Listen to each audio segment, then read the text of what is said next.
Ada orang mahir menulis, tapi pidatonya jelek.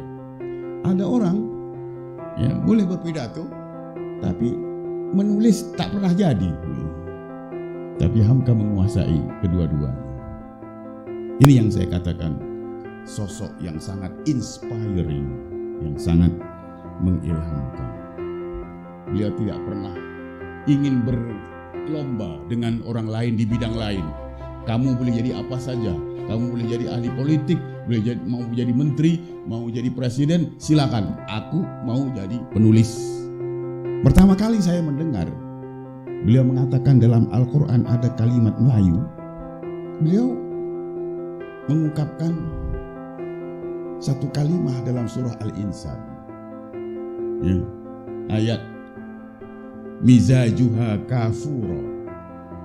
Menurut beliau, kata kafur itu bukan asli Arab, tapi berasal dari kalimat Melayu, yaitu kapur. Kapur barus. Beliau mengatakan, saya tidak tahu siapa, tapi katanya salah seorang anaknya bertanya, kenapa ayah tulis tentang sejarah kejatuhan Melaka? Apakah sejarah akan berulang? Beliau menjawab, sejarah tidak akan berulang, tapi tabiat manusia tidak berubah.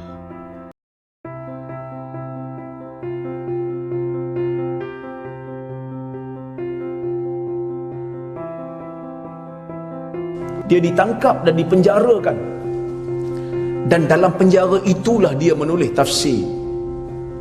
Tafsir yang sangat ulung dalam masyarakat Melayu adalah tafsir Al-Azhar. Kau nak pergi salatkan jenazah dia, sedangkan dialah yang penjarakan kau, sedangkan dialah yang menzalimi kau. Tuan-tuan, Hamka kata apa? Hamka kata, aku patut terima kasih kat dia. Hamka kata, aku patut terima kasih kat dia, sebab kalau dia tak masukkan aku ke dalam penjara selama 2 tahun, tafsir Azhar ni tak siap.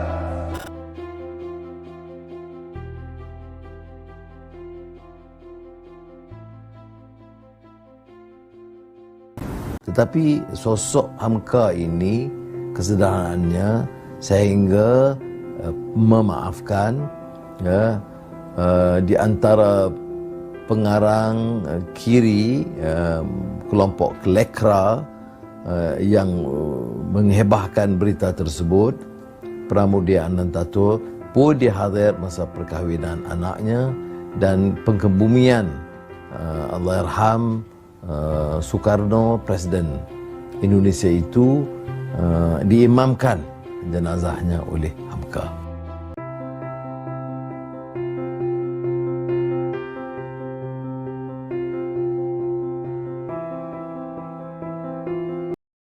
Ianya merupakan salah faham kepada buku yang ditulis oleh Hamka. Yang pertama, ada yang menyatakan bahawa Buya Hamka ini pernah berniat membunuh diri. Buya Hamka ini pernah berniat membunuh diri sewaktu dalam tahanan. Saya tak setuju yang ini. Sebab bila saya baca balik 2-3 kali dalam tafsir moden, yang disebut Buya Hamka menulis di situ, Buya Hamka kata, saya pernah diajak terfikir oleh setan, oleh setan untuk membunuh diri. Dan selama hampir 1 jam saya menimbangkan lebih kurang fikiran ini. Jadi tidak ada satu pun istilah di situ yang menyebutkan saya berniat membunuh diri. Jadi dia berniat mempertimbangkan tu ada, tapi dia berniat membunuh diri tidak ada.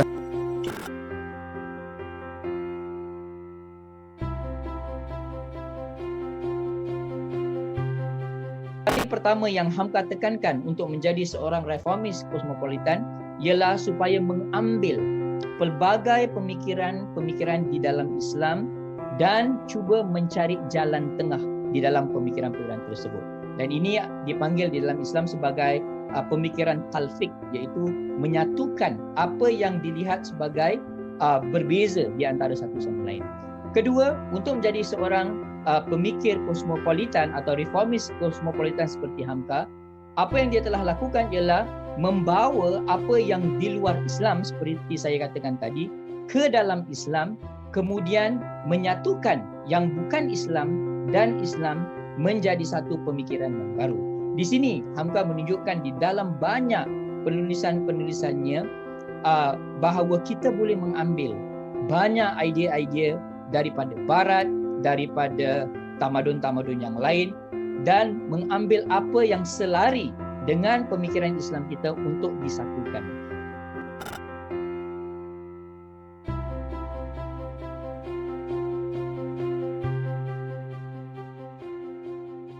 Apabila Hamka menulis, dia mempunyai tujuannya, mempunyai audiennya. Zaman kita isunya berbeza, permasalahan berbeza, dan perlu ditangani oleh ulama-ulama, tokoh-tokoh di zaman kita. Hamka telah berjaya menguraikan, mengupas, memberi panduan kepada umat di zamannya di Indonesia.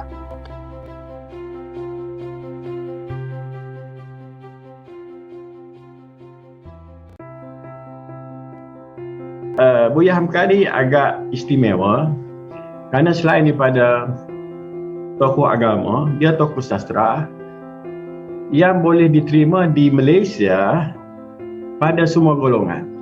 Jikalau kita membaca keterlibatan Buya Hamka di Malaysia, beliau diundang oleh pemerintah pada waktu itu, beliau diundang juga oleh parti oposisi pada waktu itu, beliau diundang oleh semua masyarakat Malaysia. Jarang tokoh yang dapat diterima di Malaysia seperti Buya Hamka. Sebab itulah buku-buku Pak Nasir, Buya Hamka itu sangat popular di Malaysia kerana bahasanya yang sangat mudah difahami. Dan ini dapat dilihat daripada kata-kata Buya Hamka sendiri. Dia mengatakan, sambutan ke atas diri saya, manusia daif ini dari rakyat kedua negara itu sama mengharukan hati saya. Kerana cinta saya kepada rakyat kedua negara itu pun sama, tidak berlebih dan tidak kurang dan tidak berat sebelah. Sebab itulah buku-buku Pak Nasir, Buya Hamka itu sangat popular di Malaysia kerana bahasanya yang sangat mudah difahami. Dan ini dapat dilihat daripada kata-kata Buya Hamka sendiri. Dia mengatakan, sambutan ke atas diri saya, manusia daif ini dari rakyat kedua negara itu sama mengharukan hati saya. Kerana cinta saya kepada rakyat kedua negara itu pun sama, tidak berlebih dan tidak kurang dan tidak berat sebelah.